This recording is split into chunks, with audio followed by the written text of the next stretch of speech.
اللعبه خلاص خلصت. طب هل شايفين ان نهايه سكواد جيم دي كانت نهايه منطقيه؟ طب هو السيزون الثالث كان على قد الوعود ويستاهل فعلا الانتظار ولا كانت خيبه امل؟ طب يلا بينا نتكلم عن سكواد جيم بحريه حرب. ما تيجي نتكلم عن اكتر حاجه مستفزه في الموسم ده، وهي اكيد بلا شك الظابط. يا عمي يا يابا بقالك 5 سنين بتدور على ام الراجل اللي هو اخوك اللي هو في الاخر ضرب عليك رصاص السيزون اللي فات، فانت خدت بالك وعرفت بقى خلاص بقى ان هو اخوك، فبتقعد بقى ايه بقالك شويه حلوين بتدور عليه، وعملت خطه وعملت مؤامرات مع اللي هو سين جيونج معرفش اسمه ده البطل يعني اللي هو 456، وخلاص بقى يعني المفروض بقى عارف انت بتعمل ايه.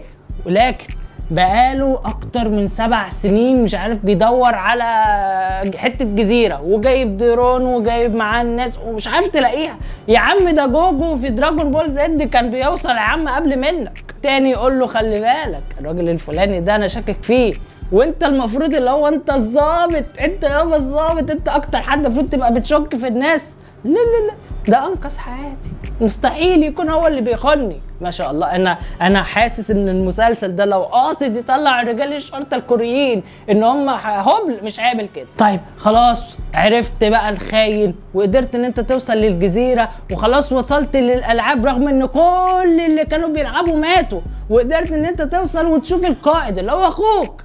اول حاجه بقى المفروض تعملها ايه؟ لماذا فعلت هذا؟ لماذا فعلت هذا؟ يا عم يعني انت بقالك كل ده عشان خاطر تسال السؤال ده؟ يا عم كنت بعت له رساله على الواتساب وخلصنا. وبعدين القائد بقى من كتر ما السؤال غبي وعبثي والله بص له كده وقام ماشي اللي هو فاهم مش هرد، مش هديك حتى البرستيج ان انا ارد عليك. فتمام يعني دي اكتر جزئيه اصلا كانت فصيله من المسلسل، ولكن نعديها. لو انت لسه مكمل الفيديو لحد دلوقتي ما تنساش تعمل لايك وشير وسبسكرايب، ويلا بينا نكمل. اكتر حاجه الواحد كان قاعد مستنيها من السيزون اللي فات ان الراجل المعفن ابن المعفنه ده اتقتل في الاخر. ده انت راجل مستفز يا عم، ده انت فيلن جدا يا راجل. حط في الاستفزاز لسكايلر من بريكنج باد. اكتر مشهد كان كوميدي وعبثي لما الولايه دي ضحكت على الشباب اللي معاها وجريت وهربت من اللقطه دي. طبعا احلى حلقه واحلى ستوري تيلينج حصل كانت الحلقه الثانيه اللي كانت عباره عن لعبه الاستغمايه. كان المفاجاه دي الطفله اللي هي كسبت 46 مليار في الاخر ما طلعتش طفل، ده اي. هتلاحظ كده كمان في بعض المشاهد ان الطفله دي مش تمام، مش حقيقيه، كان في حاجه غلط. وبعد بحث وتدقيق كده خلال المواقع اتضح ان فعلا دي اي. طب ايه السبب؟ يعني مثلا بيبقى في بلاد بتمنع ان الاطفال يتصوروا حاجات من دي، هل مثلا تكون كوريا احد هذه البلدان؟ اتضح ان الاجابه بتقول انه لا، بس هو الموضوع كان تقليل تكلفة، خصوصا ان عدد الاطفال اللي هم لسه مولودين في كوريا صعب يعني مفيش ان هم يتوصلوا لحد، خصوصا كمان ان الطفل ده هياخد وقت طويل في التصوير وفي ميزانيات وفلوس وكده، فهم قرروا انهم يريحوا دماغهم ويعملوا الطفله اي. من اذكى واغبى برضو الحاجات اللي اتعملت في المسلسل ان البطل 456 انا مش هعرف اقول اسمه فانا بالرقم انتوا تبقوا فاهمين بقى، ما قتلش اي حد من اللعبه خالص.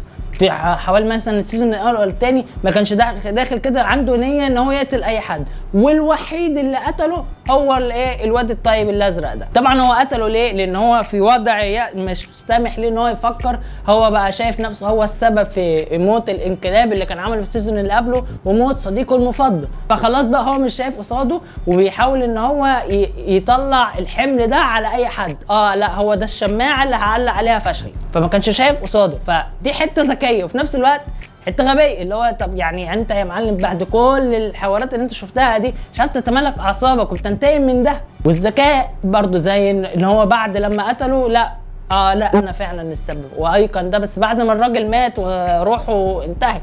طبعا بقى اللقطه اللي الام فيها قتلت فيه ابنها، يا لهوي الاعصاب كانت محدش كان عارف يمسك اعصابه منها. مشهد تصاعدي ملوش حل. كلنا مثلا كنا متوقعين ان العكس هو اللي هيقتل امه، لكن العكس هو اللي حصل. المشهد ده حاجه يعني بص ريسبكت. تيجي بقى نتكلم شويه في النهايه اللي الناس كتير ما كانش عاجباهم، ولكن انا عندي وجهه نظر، انا شايف ان النهايه دي منطقيه جدا لاحداث المسلسل. ما ينفعش ان البطل يخرج معاه الفلوس بعد كل ده. وبرده ما كانش ينفع ان مثلا الشخص اللي هو الثالث اللي هو المفروض بقى اللي هو ازهق كل الارواح دي وهيبقى هو اب الطفل الصغير ده، لان هو حتى لو الطفل مسكه في الاخر هو هيطمع وهيرميه. يعني هو مش مثلا الاب اللي خايف على ابنه يعني في طول الاحداث بتاعت المسلسل، فلا لا لا, لا هو كان هياخدها وهيرميها. فلا، كان لازم يحصل تضحيه، ولازم ان هو يلمي سلوجان كده ان هو احنا مش حصنه، احنا بشر، ويقوم خلص نفسه ويبقى يرسل رساله كده ان هو لا انتوا مش هتتحكموا فينا والكلام ده.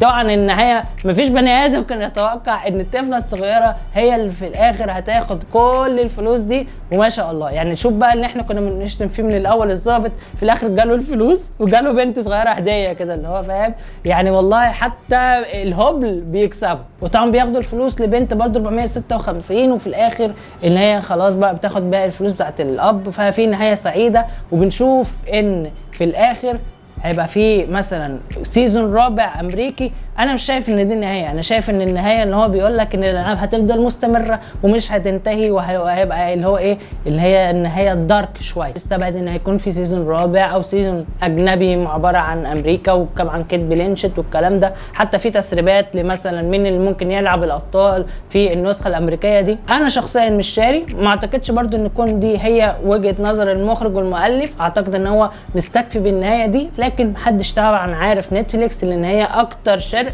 بتحب تحلب في الاعمال بتاعتها. بس دي شويه خواطر كده وحاجات عجبتني وما عجبتنيش في السيزون الثالث. وانا شايف ان السيزون الثالث حلو جدا، يعني مش مثلا سيء او نهايه سيئه لاحداث المسلسل، وهو مسلسل يستحق طبعا كل الضجه اللي هو خدها. انت بقى قول لنا في التعليقات ايه رايك في السيزون الثالث؟ هل انت شايف ان هو فعلا الاضعف زي ما اغلب الناس بيقولوا، ولا انت رايك من رايي؟ عرفونا رايكم في الكومنتس. بس كده ده كل عندي حلقه النهارده. كنت معاكم شريف اشرف دي قناه شيكوسات. ان شاء الله اشوفكم في الفيديو الجاي.